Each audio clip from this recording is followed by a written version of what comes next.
Perdagangan internasional. Apa sih perdagangan internasional itu? Perdagangan internasional adalah perdagangan yang dilakukan oleh penduduk suatu negara dengan penduduk negara lain atas dasar kesepakatan bersama. Faktor penyebab terjadinya perdagangan internasional. Apa saja faktor penyebab terjadinya perdagangan internasional? Yang pertama adalah revolusi informasi dan transportasi. Yang kedua adalah interdependensi kebutuhan. Ketiga adalah liberalisasi ekonomi. Keempat adalah asas keunggulan komparatif. Kelima adalah kebutuhan devisa.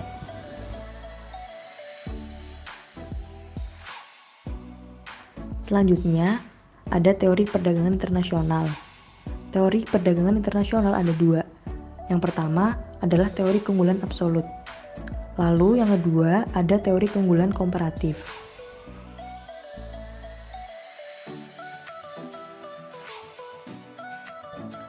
Teori keunggulan absolut artinya dua negara bisa melakukan pertukaran bila memiliki keunggulan mutlak pada suatu jenis produk tertentu dan akan melakukan spesialisasi di produk tersebut.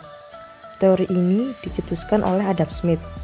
Contohnya, negara A mampu memproduksi 100 kg anggur dan 20 kg kacang kedelai per orang. Sedangkan negara B mampu memproduksi 35 kg anggur dan 70 kg kacang kedelai per orang. Maka, negara A melakukan spesialisasi produk pada anggur dan negara B melakukan spesialisasi produk pada kacang kedelai. Lalu yang kedua, ada teori keunggulan komparatif. Teori keunggulan komparatif artinya dua negara bisa saling melakukan pertukaran bila masing-masing negara memiliki keunggulan komparatif pada suatu produk tertentu. Teori ini dicetuskan oleh David Ricardo. Contohnya, Vietnam mampu memproduksi 40 kg beras dan 40 unit elektronik per hari, sedangkan Korea Selatan mampu memproduksi 50 kg beras dan 80 unit elektronik per hari dengan DTDN sebagai berikut. Dari contoh di atas, Korea memiliki DTDN yang lebih murah dibanding Vietnam. Maka, Vietnam melakukan spesialisasi produk pada beras dan Korea Selatan melakukan spesialisasi produk pada elektronik.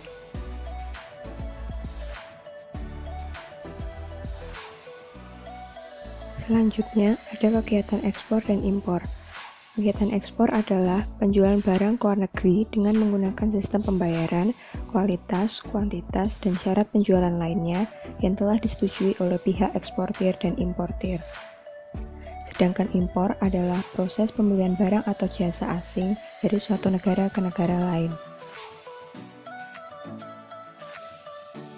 Faktor yang mempengaruhi ekspor dan impor suatu negara adalah kebijakan pemerintah di bidang perdagangan luar negeri. Kegiatan ekspor dan impor akan meningkat apabila pemerintah memberikan kemudahan akses dalam kebijakannya di bidang perdagangan luar negeri. Keadaan pasar di luar negeri. Keadaan pasar di luar negeri juga termasuk faktor yang mempengaruhi kegiatan ekspor dan impor. Intensitas permintaan serta penawaran dari berbagai negara dapat mempengaruhi harga di pasar dunia. Kelincahan eksportir atau importir untuk memanfaatkan peluang pasar. Para eksportir dan importir harus pandai dalam mencari dan memanfaatkan peluang pasar yang tersedia untuk memperoleh wilayah pemasaran yang lebih luas. Kebijakan ekspor dalam perdagangan internasional. Diskriminasi harga. Diskriminasi harga adalah suatu tindakan dalam penetapan harga barang yang berbeda untuk satu negara dengan negara yang lain. Dalam barang yang sama, harga yang diberikan antara negara satu lebih mahal daripada negara yang lainnya. Premi. Premi adalah penambahan dana yang berupa uang dan diberikan pada produsen yang sukses dalam mencapai target produksi yang sudah ditentukan oleh pemerintah. Dumping. Dumping adalah politik dagang yang menetapkan harga jual di luar negeri lebih rendah dari harga dalam negeri. Tujuannya adalah untuk memperluas dan menguasai pasar dengan mudah. Larangan ekspor. Larangan ekspor adalah sebuah kebijakan yang dilakukan pemerintah untuk melarang ekspor ke luar negeri. Biasanya alasan digunakan adalah karena politik atau ekonomi. Lalu ada contoh kebijakan impor. Yang pertama, ada kuota. Jumlah total suatu barang yang bisa diimpor dalam satu periode tertentu. Kuota impor ini sudah diprediksikan sebelumnya, sehingga seharusnya tidak mengganggu industri dalam negeri. Lalu yang kedua, ada tarif. Penerapan tarif yang tinggi untuk impor barang-barang tertentu agar barang produksi lokal dapat bersaing di dalam negeri. Yang ketiga, ada subsidi. Kebijakan subsidi ini bertujuan untuk menekan harga barang produksi lokal, sehingga barang lokal bisa bersaing dengan barang impor yang harganya murah. Lalu yang keempat, ada larangan impor. Larangan impor dilakukan untuk barang-barang yang dianggap berbahaya. Kebijakan ini juga dilakukan ketika negara ingin menghemat devisanya.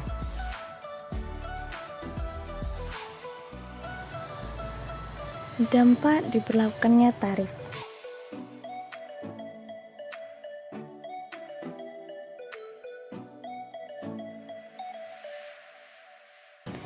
Setelah adanya tarif, produksi dalam negeri dapat bersaing dengan barang impor. Harga barang-barang impor menjadi mahal, sehingga produksi dalam negeri meningkat. Karena harga barang impor yang mahal, konsumen mengurangi konsumsinya sebesar GO4. Luas segi 4 GHIJ merupakan penerimaan pemerintah dari tarif barang-barang impor.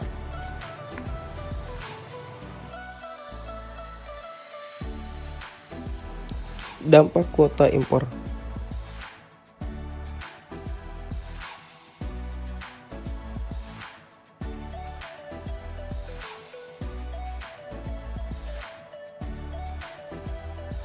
Pemerintah memberlakukan kuota untuk melindungi kepentingan domestik. Kuota membatasi pasokan barang di dalam negeri.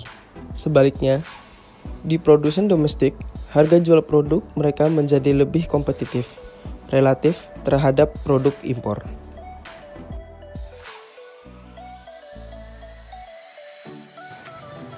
Lalu, faktor penghambat dari perdagangan internasional. Yang pertama, tidak amannya suatu negara. Keamanan suatu negara merupakan faktor penting dalam keberhasilan perdagangan internasional. Hal tersebut dikarenakan akan berpengaruh pada keselamatan dari produk itu sendiri. Oleh karena itu, perdagangan hanya terjadi pada negara yang kondusif. Yang kedua, kebijakan ekonomi internasional yang dilakukan oleh pemerintah. Setiap negara memiliki kebijakannya sendiri, seperti pembatasan jumlah impor, biaya ekspor, biaya impor, dan lain-lain.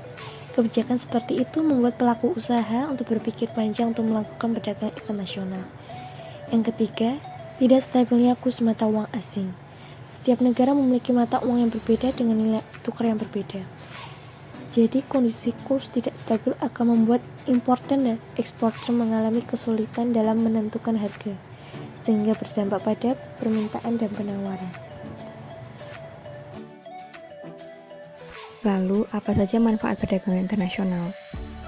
Memperoleh barang yang tidak dapat diproduksi di negeri sendiri. Adanya perbedaan kondisi geografi, iklim, tingkat penguasaan ilmu pengetahuan dan teknologi dapat mempengaruhi perbedaan hasil produksi suatu negara dengan negara lain. Adanya perdagangan internasional mampu membantu negara dalam memenuhi kebutuhan yang tidak dapat diproduksi sendiri. Memperoleh keuntungan dari spesialisasi. Meskipun suatu negara mampu menghasilkan barang yang sama dengan produk negara lain, akan tetapi lebih baik jika negara tersebut mengimpor barang dari luar negeri jika harganya lebih murah. Memperluas pasar dan menambah keuntungan. Dengan adanya perdagangan internasional, maka pasar untuk barang yang diproduksi di suatu negara akan bertambah, sehingga akan meningkatkan skala ekonomis dan memberikan peluang bagi para pengusaha untuk dapat menjalankan mesin-mesin produksinya secara maksimal, serta dapat menjual kelebihan produk tersebut ke luar negeri. Transfer teknologi modern. Adanya perdagangan internasional memungkinkan suatu negara untuk mempelajari teknik produksi yang lebih modern dan cara manajemen yang lebih efisien. Selanjutnya, dampak negatif dari perdagangan internasional. Yang pertama, adanya ketergantungan suatu negara terhadap negara lain. Ketergantungan ini sendiri terjadi karena negara pengimpor mendapatkan kemudahan memperoleh barang dari negara pengekspor. Yang kedua, adanya persaingan yang tidak sehat dalam perdagangan internasional. Yang ketiga, banyak industri kecil yang kurang mampu bersaing menjadi gulung tikar. Hal tersebut dikarenakan perdagangan internasional menimbulkan persaingan industri dengan negara lain. Industri yang tidak mampu bersaing akan mengalami kerugian dan mematikan usaha produksinya. Yang keempat, adanya pola konsumsi masyarakat yang meniru konsumsi negara yang lebih maju. Yang kelima, timbulnya penjajahan ekonomi oleh negara yang lebih maju. Penjajahan ekonomi terjadi jika produk dalam negeri tidak mampu mengimbangi produk impor. Maka produk kita akan tersisih dan pasaran dalam negeri akan dikuasai oleh produk barang-barang impor. Cukup sekian dari kelompok kami. Terima kasih.